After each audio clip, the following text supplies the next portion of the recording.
People's Redemption Party has condemned the call from different quarters of Nigeria for a military takeover of the country. The calls are coming in the wake of the nationwide protests against bad governance and hardship in the country. The national chairman of the PRP, Falalu Bello, condemned the coup calls in a statement on Wednesday, faulting those who decided to turn on the protesters into a spree of violence and looting. This is as he commended some Nigerian youths who have so far conducted themselves to protest peacefully. So, okay, now we are still establishing that the fact that protests are not illegal if conducted within the confines of the law. But now we are seeing a situation, Mr. Vincent, where there are some quarters in country during in the ongoing protests that there have been calls for military intervention, for military takeover, even up to this point where some people in some quarters of the country were waving foreign flags, inviting the Russian military, inviting the Russian interests into Nigeria to come to partake in a coup d'etat and also do a neo-colonization of Nigeria. What do you think? What's your point? What's your take on this? First and foremost, there's no time where there has been a public unrest, as it were, where things like military taking over, leadership or rulership of the country hasn't come up. So this is not the first time we are hearing, noises of such. And then the onus is on the stakeholders. When I say stakeholders, I'm talking about both the government, the people, and then maybe the military and all the rest, and what have you, to come together to decide what they want. Now, the leader of that party that is talking about, there should not be something of such, first and foremost, on what basis, is it coming out, to make such such demand or or make such plea? Because like our brother Andy said earlier, people raising the flag of another country does not mean that they are talking. They want either military takeover or a foreign power to come and within the context. Yeah, within the context. Yes, within the context of the protest. Within the context of, even the chief of defense staff even saying categorically that they support a democratically elected government in Nigeria. And also within that same context, foreign flags. Flags have been in existence all the while, but within the protest, and flags are flying and asking for the president to get off the seat, and the flags are representing a foreign country, and not flags, just a flag of a certain country. The question is this: who are these persons flying the flag in quotes? And then what is the purpose for which the head of the military and then the chairman, for what purpose are they coming out to make the statement they are making? Based on intelligence. Now, we are talking about based on intelligence. As far as I'm concerned, what they are doing is simply academic exercise. Make it be say I talk. Especially in the person of the chairman in question. Can we say that chairman is an opposition voice in this country? Who know him? If not, but for this time. Can we say that it's an opposition voice in this country? Before the protest, who know that man?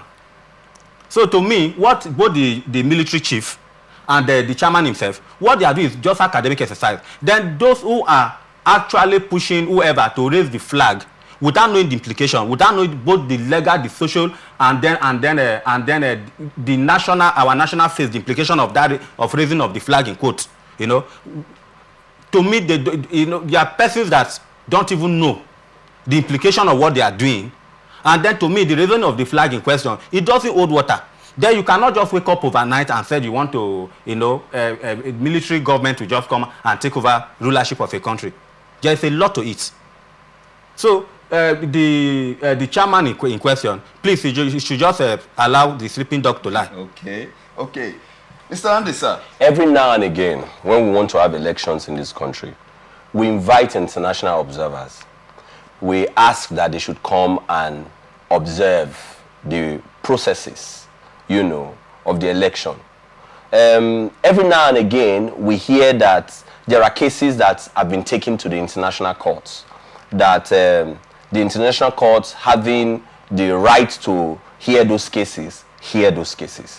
Every now and again, we hear the civil society write letters to the United Nations, write letters to America, write letters to Great Britain, inviting them to come and address certain issues in Nigeria?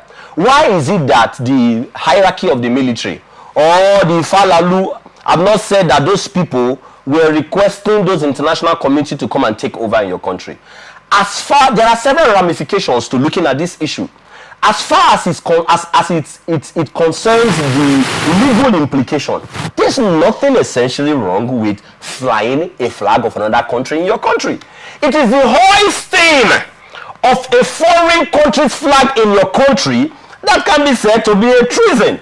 Because if you ask those who were flying the flag, they could say to you that they were flying the flag, so the flag that they were flying, the country's president, prime minister, whatever, would be able to advise our president regarding some of these challenges or some of these issues that we are raising. For instance, have we gotten to the point where we needed absolutely the Nigerians who have been on the street for days? I have been on the street for days shouting and calling on the president to come and speak to the issues that the protesters are clamoring for. Global village. Absolutely. The issues that we have been clamoring for. But guess what? The president was to address us on Sunday. If you want us to begin to analyze the address of the president here, we may not live here.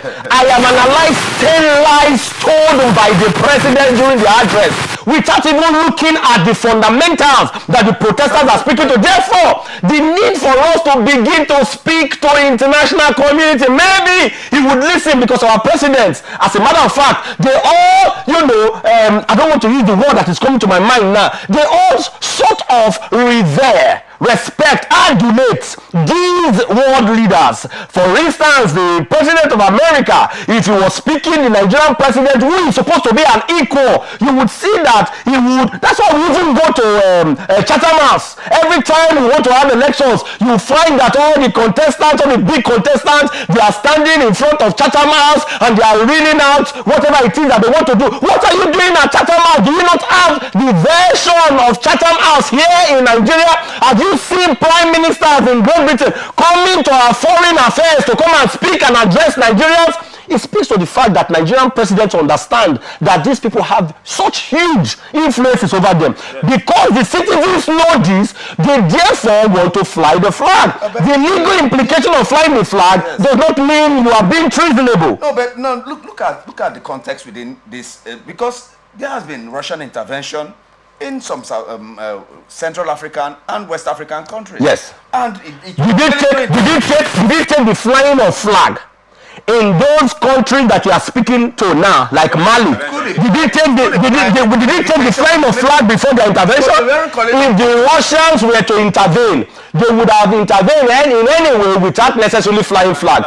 We saw that even in America, they said the election that brought President Donald Trump, was such that had, the interventions, of Russia.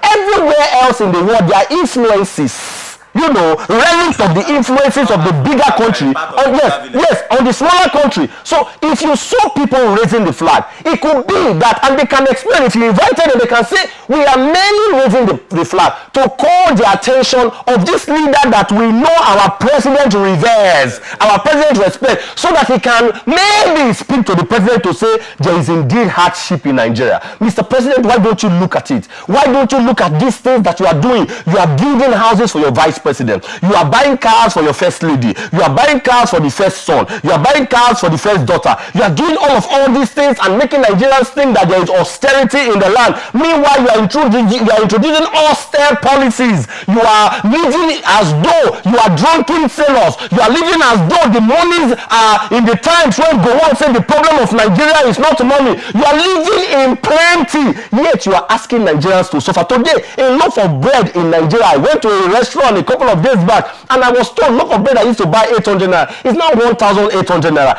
Every time you drove to the filling station, you left the filling station feeling as though what indeed is wrong with us as a people who have got the resource, they cannot benefit from it. You are in the middle of water and your eyes are indeed itching you. You are in the middle of water, but indeed you cannot drink from the water. Water everywhere, but none for the people to drink because of malady tragedy in administration because of misadministration, misgovernance, because of the thieving, not stealing, because of the thieving that is happening on all the different sectors in Nigeria, from the executive to the legislature to the judiciary. It's high time we began to call on bigger influences to come and speak some sense if they will listen to the leadership of our country. Okay, let me. I want you to also add your voice on this topic.